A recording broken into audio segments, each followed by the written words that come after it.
In this session of coping skills, we're going to take a look at challenging thinking and the role that our thoughts play in managing our emotions.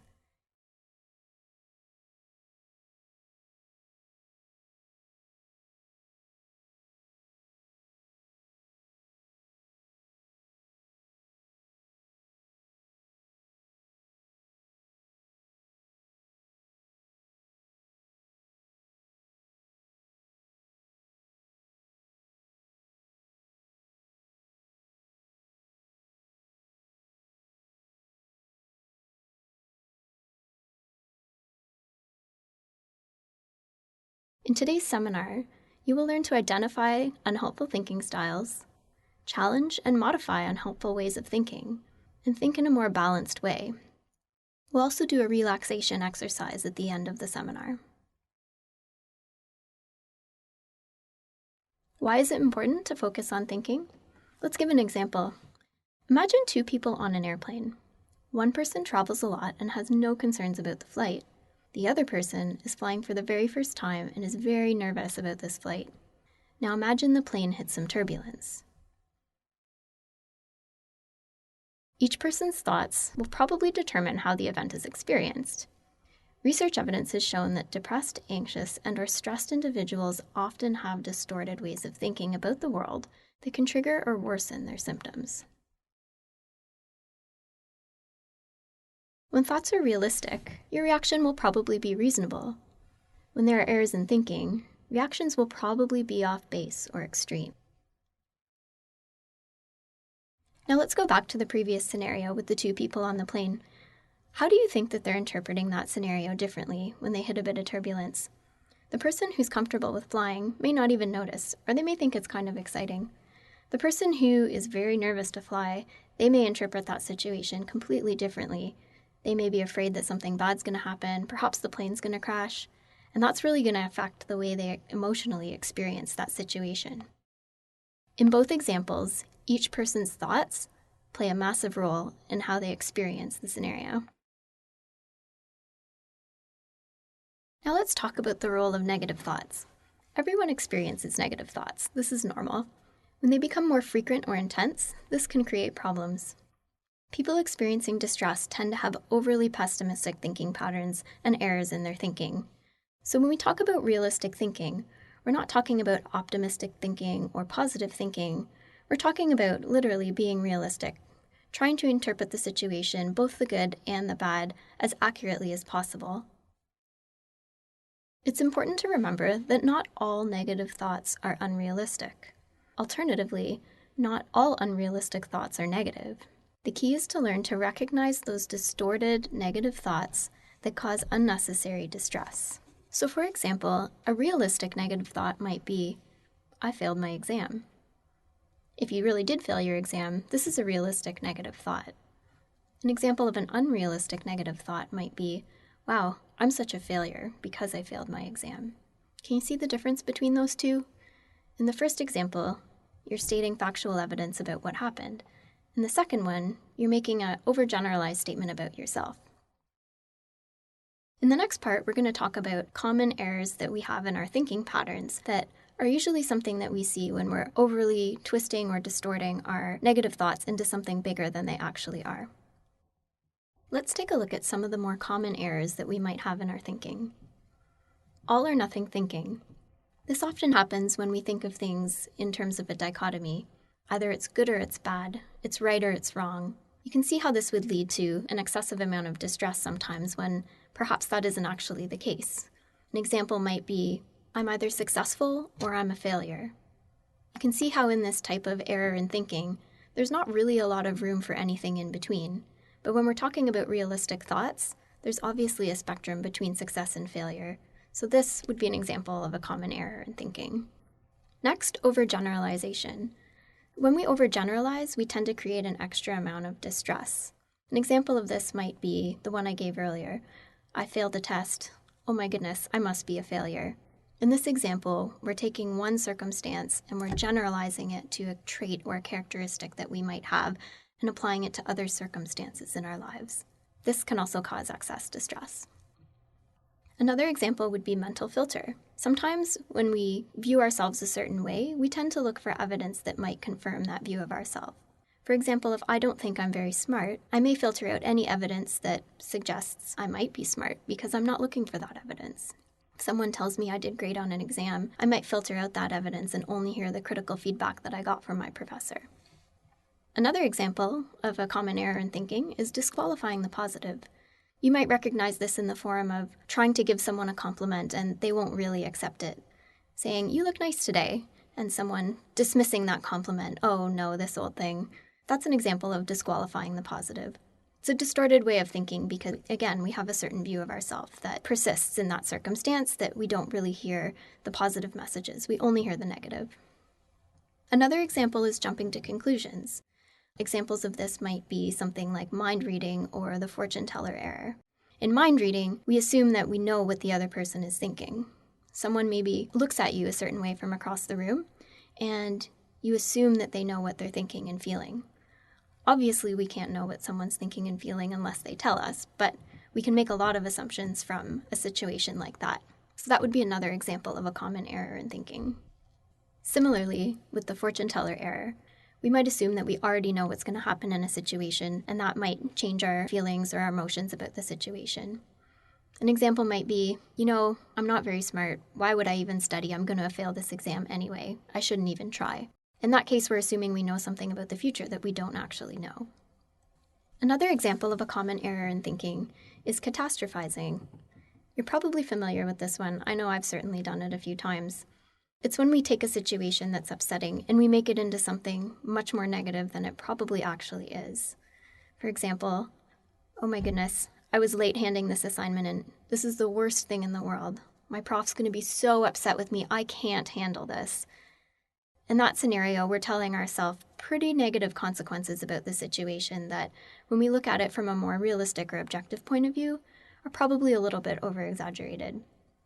Another example would be emotional reasoning. This is a common one as well. In emotional reasoning, we are reasoning out of the way that we feel in a situation. An example of this might be, "I feel stupid, therefore I must be stupid." We're taking a way that we feel and we're applying that to a fact that we presume is true about ourselves. Another example of an error we might have in our thinking is labeling or mislabeling. In this scenario, we might put a label on ourselves or a situation that dictates how we see that situation that might not be the most accurate way of viewing things.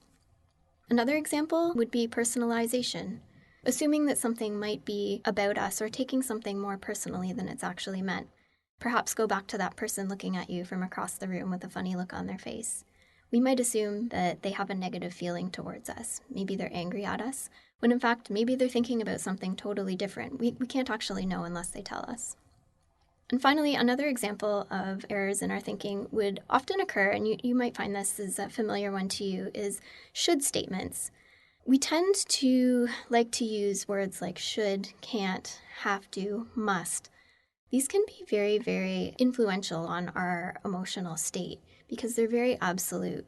If I say I should do this or I must do this, that can often put a lot of pressure on myself when in fact, most of the time, if not all of the time, we usually have an option. We don't have to do anything. Or where is that should coming from? Is that a should or an expectation that we're putting on ourselves? So again, this is another way that we can distort or twist or have an error in our thinking that might lead to a more extreme emotion than actually proportionate to what the situation is.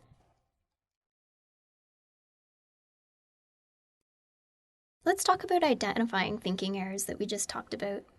Consider a situation where you're feeling overwhelmed with academic work. What possible erroneous thoughts might you have? What possible balanced thoughts might you have? Consider some erroneous thoughts that you might have in this scenario. They might look something like this. I can't do this. I'll never get all this work done. I'm going to get poor marks, and so I won't get a good job or get into the grad program I was planning on. Now let's consider some of the balanced thoughts that we might counter these negative thoughts with in this situation. You could say to yourself, I've managed previous seminars when I had a lot of work. Things turned out okay. If I prioritize my time, get to work, I'll be able to get most of the work I need to done. Let's see where things are after I've worked for a couple hours. I don't have to do everything perfectly. I'll just do the best that I can. These are good examples of more balanced thoughts. As you can probably tell, they aren't necessarily optimistic thinking, but they're probably more realistic to what the situation actually is. Why do we want to have more balanced thinking? By replacing erroneous thoughts with more balanced thoughts, you can change the way you process the information. This can actually lead to a more realistic appraisal of the situation. I would say two of the benefits that you'd really want to focus on of being balanced or proportionate in your thinking is that A, you have a more realistic appraisal of the situation, and B, it's likely going to decrease your distress that you're feeling. When you have more rational thoughts, you feel physically and emotionally better. So when do you actually apply this strategy of challenging your thinking? You might want to start by completing this exercise after the fact, maybe at the end of a day or a few hours after you've had a stressful situation. Then you're going to slowly work at completing it a little bit closer to the time of the event. After a while, like anything, you're going to become a little more familiar with how to apply this type of challenging thinking right in the moment in this scenario, and it's going to become a little bit easier. Think of it as working on a mental muscle. At first, it might take you a little while at the end of the day to come up with some balanced thinking. You might have to put it to pen and paper, which we're going to talk about in a little bit with the thought record. Eventually, these are strategies that you want to internalize, and after putting it to pen and paper for a little bit, you're going to be able to identify in a situation where your erroneous thinking might be and challenge it internally. But that does take some practice. So think of it like a mental muscle that you're strengthening, and it may take a little bit of work at the beginning, but it's eventually going to become easier. And over time, it will turn into a habit that hopefully becomes automatic. Let's take a pause in the seminar right now to do a breathing exercise. This is something that you might want to do before you challenge your thinking. Sometimes we can get worked up emotionally when we're in a stressful situation, and before we challenge our thoughts, we might want to take a minute to breathe and calm down. So let's practice this exercise. So this is called the 4-7-8 or relaxing breath exercise. Place the tip of your tongue against the ridge of the tissue just behind your upper front teeth. Exhale completely through your mouth. Close your mouth and inhale quietly through your nose to a count of 4. 1, 2, 3, 4. Hold your breath for a count of 7. 1, 2, 3, 4, 5, 6, 7. Now exhale completely through your mouth to a count of 8. 1, 2, 3, 4, 5, 6, 7, 8. Now if you want, you can repeat this step another 3 to 4 times. This is a great exercise to practice when you need to just take a moment to maybe slow your heart rate or ease some of the physical symptoms of stress or anxiety. It's a great thing to do before you engage in challenging thinking. So let's take this step by step and look at how do we walk through challenging a negative thought. The first step that we want to take is to identify the situation that's upsetting us. When you do this, make sure you're specific and you provide some detail. Next, you want to identify and rate the moods or feelings associated with that situation. Perhaps there's 3 or 4 different emotions that you're feeling: angry, sad, disappointed. Circle the ones that stand out to you and focus on those in this exercise. Next, you might want to identify the thoughts that are connected to the emotions that you're feeling. Write them down as they come to you. Don't filter them, just make note of them. Keep an eye out for those distortions. The next thing you want to do is identify the hot thought. Circle the thought that's most linked to the mood that you want to investigate. Does it account for the intensity of the mood? Is it related to the situation you identified? Is it testable? Keep in mind that facts can be tested. Example, I failed the course. Ask yourself, what about this fact makes me feel whatever mood that you identified? Example, what about failing this course makes me feel anxious? This is going to lead into step 2, gathering evidence. We're going to look at evidence that both supports and challenges the upsetting thought that we're having that's contributing to our mood. First, let's look at the evidence that supports the thought. Things that you might want to consider. Try to keep it fact-based and keep it related to the situation. Going back to the example of a failed course, let's look at what evidence might support the thought that I might have associated with that situation. So if the situation is that I failed a course, the thought that I'm having is, wow, I'm such a failure. What evidence is there to support that thought? Well, one example of evidence might be that I failed the course. So that might be a piece of evidence that I put under the supporting evidence column. Again, remember, when you're doing this, try to stick to the facts and stay related to the situation. In this portion, we're going to try and keep it fact-based. So we're looking at evidence that does not support the thought that I'm a failure. Some things to think about might be, what would you say to someone else who's having this thought? What would your best friend say about this thought? What about when you're in a different mood, situation, how might you think about this scenario? Historically, looking back, what evidence in your life might challenge this thought? How did you think about this in the past, and how might you think about it in the future? So going back to our example, I might think, well, I did fail this assignment, but some examples that might challenge that might be, I've passed courses and assignments in the past. I've made it this far. I'm actually successful at some things outside of school as well. Soccer, I have some pretty good friends. These are examples of thoughts that might challenge the thought of I'm a failure. Now, thinking back to some of those cognitive distortions we discussed earlier, you can probably see how that comes into play in that scenario as well. Think about which cognitive distortion might be relevant to the thought, I'm a failure. Sounds like perhaps it's an overgeneralization. As we collect evidence that challenges that thought, that might become more evident and real to us than it is if we just believe the thought as if it's a fact. The next step that we want to take is to generate an alternative thought. So the way that we do this is we're going to weigh the evidence and rewrite the thought with a more balanced, realistic perspective. So again, this involves shifting our perspective of the situation. We're also looking to describe the events in less extreme terms. So keep in mind, we might want to use words like sometimes versus always or never. Also considering that we might want to use descriptors like inconvenient, disappointing, upsetting, frustrating, versus terrible, horrible, catastrophic. It's often when we use these extreme terms that we end up exaggerating our negative mood. So be careful for words that are more extreme and try and replace them with ones that, again, are more realistic to the situation. Finally, we want to reevaluate the outcome. So after going through this exercise, identifying the situation, identifying the upsetting thought, the emotion it's causing, looking for evidence to support that thought, looking for evidence against that thought, and then reevaluating it to be a more balanced thought. How do we feel? How was that experience? Is there a reduction in your negative emotion? Or an anticipated reduction? Is there an increase in positive emotion?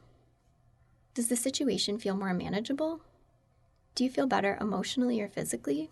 Check in with yourself, ask these questions to yourself, see after you go through these exercises in challenging your thought if you feel any different at the end. This is an important part because being aware of how you change is also going to help you to remember that any given emotion in a particular moment is not going to last forever, and that the way that we think can definitely influence the way that we feel. Once you've established how you're feeling at the end, also make note of this and write it down so you can remember it. Now that we've walked through how to challenge your thinking, I want you to take a look at the thought record again. Consider practicing challenging a thought that you can identify from a situation that was upsetting you. Think of a situation where you experienced a small amount of stress. Don't pick something highly emotional. Start with something that feels a little more manageable. Now walk through the steps that we discussed.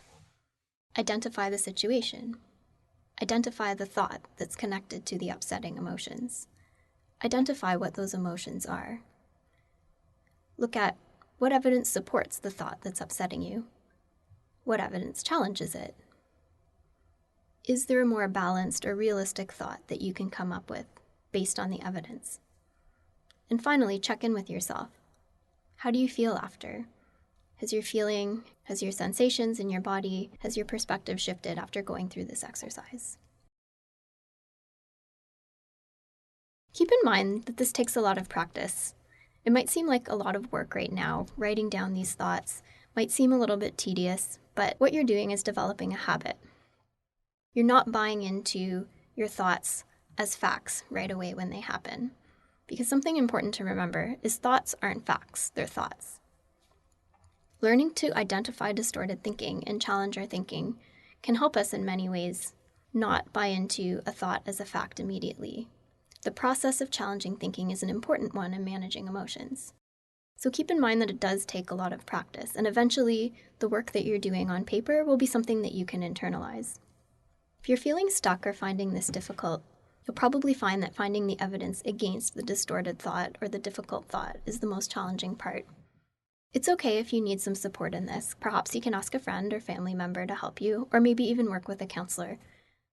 These people can maybe help you see a perspective that's different than your own and find some of the evidence that might challenge that distorted thought that you're having. Also, if you're feeling stuck, try just doing the first 3 columns, identifying the situation, identifying the upsetting emotions, and identifying the thoughts associated with them. Even just doing this is going to allow you to have a better level of self-awareness around what's upsetting you. One of the best ways to cultivate awareness about yourself, your emotions, your thoughts, and your sensations is through meditation.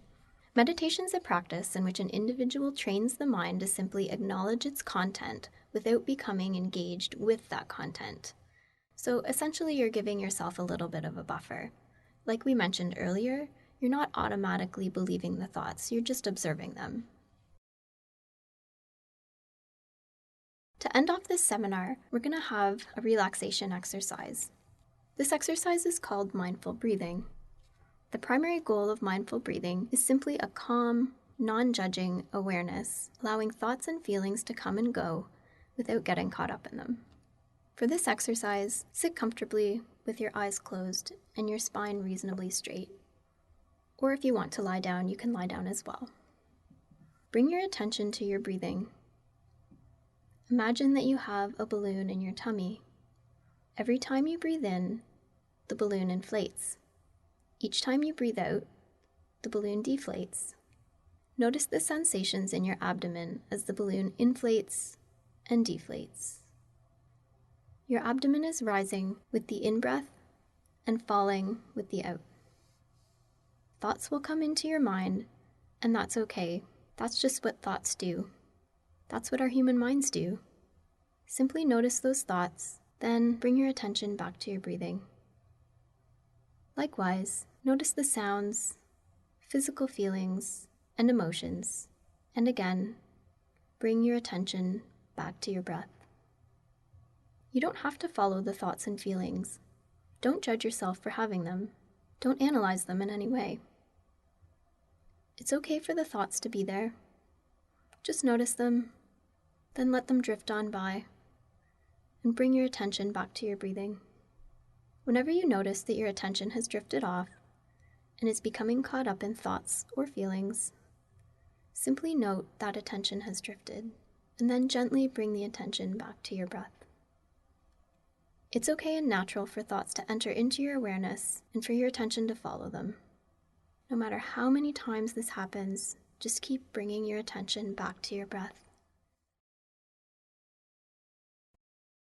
This concludes our seminar on challenging thinking as part of the Coping Skills series.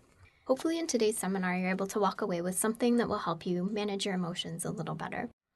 Just to review, today we learned to identify unhelpful thinking styles, challenge and modify unhelpful ways of thinking, and think in a more balanced way. These tools should help you in managing your emotions, but if you do want support, feel free to contact counseling services on campus. Thank you.